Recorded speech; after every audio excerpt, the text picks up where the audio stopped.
Hey, how's it going everyone? It's your ThatBoyWags here, and this is Space Station 14.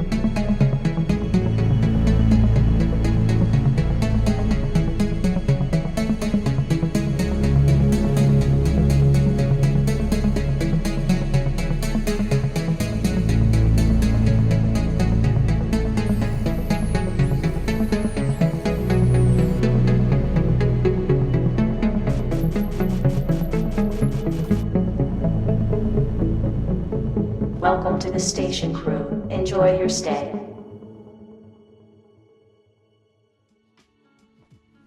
Space Station 14 is a free-to-play online role-playing game that tasks real people with inhabiting and running a full player-driven space station. Each player has an important role or job aboard the station, and these positions can range from something serious like working security and disputing threats around the station, to more simple jobs like bartending, janitorial, and many more. Or if you want to just walk around and be a guest on the station, you can even load in as a passenger in order to get a better feel of the controls at your own comfortable pace. On the space station, there are also enemy factions, again played by real players whose roles and missions will involve sabotaging the station in some way, shape, or form. For example, an enemy faction might blow up a hallway in the station, causing the area to become spaced and everyone to start dying. It is then up to the other departments to maintain control and clean up the damage. Players partaking in the security role would be in charge of hunting down or locking up potential suspects. If you're playing the engineering department, you'd be tasked with rebuilding the area and resupplying power to that sector of the station. Workers in medbay would be responsible for patching up wounded players and identifying the cause of certain injuries. And if you're the clown, well, you're probably just spending your time annoying security. I only just stumbled across Space Station 14 about 2 months ago, but I've been absolutely obsessed with it ever since, and if you're interested, I'd love to take the next few minutes and explain to you why I think it might just be one of the funnest role-playing games I've ever played.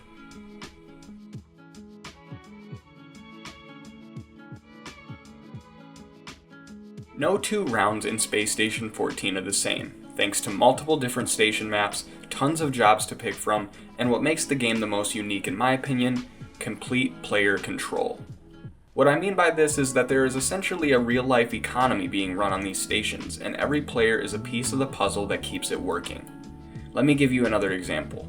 Everyone on the ship needs to eat at some point, whether you're a lowly passenger or the captain of the entire station, so you might find yourself occasionally visiting the bar in order to grab a drink from the bartender or snatch some food from the chef.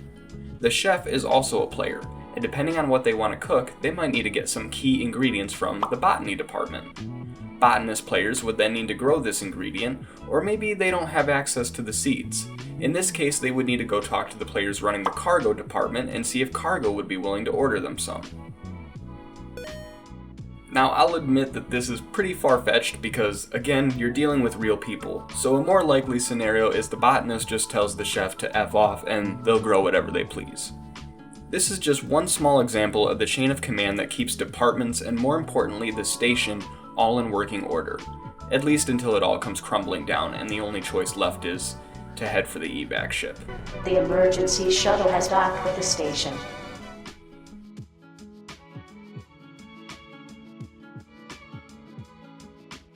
Space Station 14 relies heavily on its role-playing aspect, and I'm not talking about how you perform the actions of whatever your character's job is.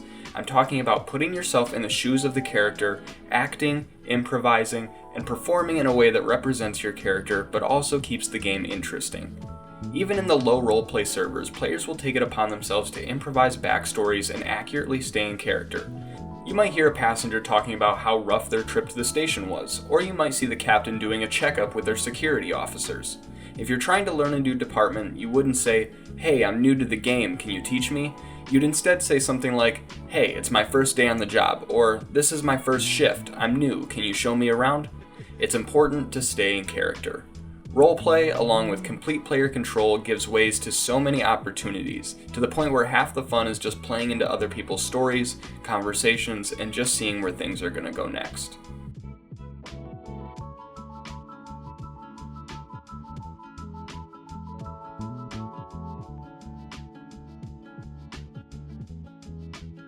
Space Station 14 uses a very simplistic 2D top-down art style, reminiscent of more popular games nowadays like RimWorld, Stardew Valley, Prison Architect, and more. What lies beneath, though, is a system of mechanics so complex that learning some departments like Medbay, Engineering, and Atmospherics will leave you feeling like you just sat through a confusing college class. Working in Medbay is all about being able to diagnose certain causes of injuries and then being able to treat said injuries properly. A variety of things could go wrong. You could give someone the wrong medication, you could give someone too much, causing them to overdose, the list goes on.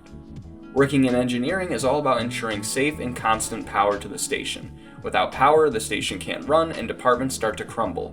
Engineers are also one of the first responders and rebuilders when it comes to the station bombings and other types of sabotage. It's up to them to understand the layout of wiring, substations, and how to reconnect power to an area. While there are some help sections for the different departments and jobs in-game, a lot of these unfortunately only cover the slightest basics, which means the best way to learn is to ask. From my experience, most players are really chill and respectful of newbies, and chances are if you ask questions and are open to learning, someone will take the time and teach you, because most likely, someone taught them at one point too. And if you're really interested in learning the different departments, mechanics, and pretty much almost everything you need to know when it comes to Space Station 14, there is a YouTuber named Liltonhead, hopefully I'm pronouncing that correctly. Their channel is completely dedicated to Space Station 14 content. They have a bunch of guides on the different departments, and they upload content pretty much every day, whether that's weekly changes in the game or just fun recordings from the rounds that they're a part of. So whether you're trying to learn more about the game or you just want to see someone more experienced play it, they are the one to check out. Their link is in the description below. I've been following them for a while now, and I can really say that they've given me a better understanding on how to play the game. So please go watch their videos.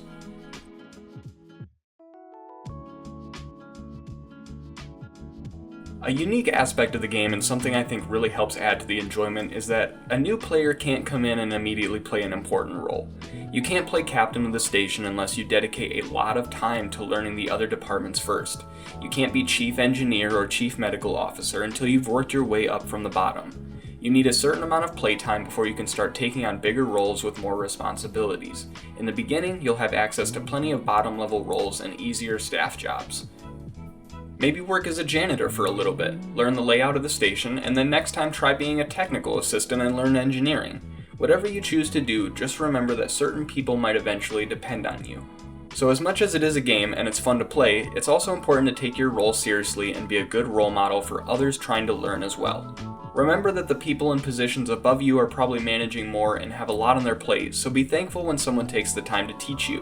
The whole thing is just an awesome cycle of kindness in the community, and if you're gonna jump into the game, the most important thing to do is just be respectful.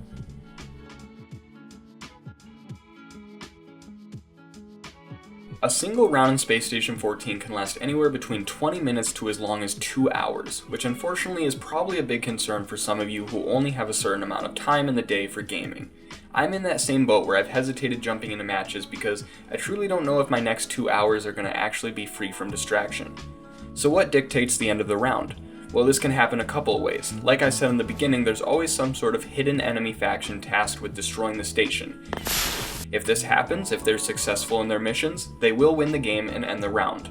If all members from the enemy faction are defeated, either by security hunting them down or rogue passengers taking justice into their own hands, the round is also over and crew members win the game for saving the station.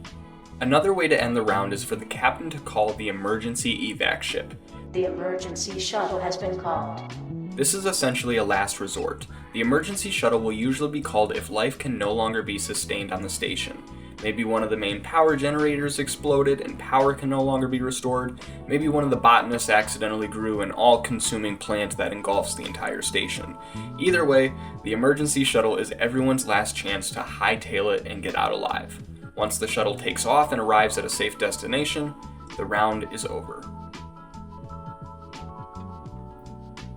Before I wrap up the video, I thought it'd be a good idea to briefly cover the history behind Space Station 14 and where exactly it comes from. It's actually a remake of a cult classic known as Space Station 13, which was developed by XADV1 all the way back in 2003 using the Beyond or the Build Your Own Net Dream engine. While I haven't played the original Space Station 13, I know it is still up and running and people still play it daily. Space Station 14 was the community's attempt to take the open-sourced game and rebuild it in a new engine, which would overall improve graphics, controls, movement, and most importantly, make it a lot easier for the community to continue updating the game. Thank you so much for watching. Hopefully I gave you enough reasons to go and check the game out. I'll put some links in the description down below for the Steam page and the website itself. If you do end up checking it out, please do not hesitate to come back and tell me how the experience was, or if you're familiar with the game, let me know below what you think of it and if you liked the video. If you're interested, I also have a Discord, again, link in the description, where you can just come and chill, talk about games, whatever suits you. We just hit over 200 members, it's really awesome, and I couldn't be more thankful. Remember everyone, liking, commenting, and subscribing helps me out immensely. I've got a lot planned for you, so stay tuned, go turn on those notifications, and above all, have a great day. I'll see you on the next one.